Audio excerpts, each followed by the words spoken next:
All right, dumbbell lat pull over. There are many variations of this. We're gonna teach a beginner variation on the bench with support. Megan's gonna go ahead and lay back.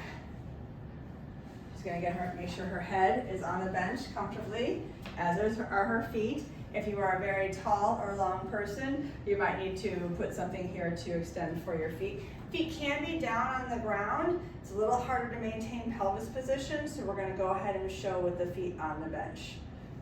Okay, so a traditional lat pullover holding of the dumbbell is in between, am I in? Yep. The thumb and the pointer, okay? If your shoulders are tight or you have a lack of shoulder mobility, you might be more comfortable holding like this or eliminating the dumbbell and using a band. Remember, we're working in a pain-free zone. So if you feel pain, we need to modify something or change your position in some way.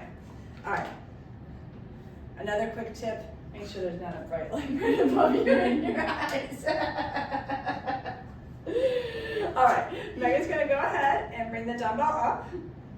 She's gonna tuck her shoulder blades underneath, which is gonna raise her thoracic spine off the bench a little bit, but then she's gonna make sure that her pelvis is tilted towards her rib cage to make sure her low back stays on the bench the whole time. That's the name of the game. In this position, you wanna keep your low back flush with the bench. If it starts to come up, you're losing control somewhere. So we will go through that as well. All right, so this is right above her heart. She's gonna take a nice big inhale to fill up her core. She's gonna extend the dumbbell behind her. As far as her range will let her go. She's got beautiful range, so she goes all the way to the end. And exhaling to bring it up. And go again. So notice we have no unwanted rotation here. We have no tilting of the pelvis back and forth. She's gonna do one more. Good. Now we're gonna take the weight away and talk about what can go wrong in this position. So the first thing we're gonna talk about is the shoulders.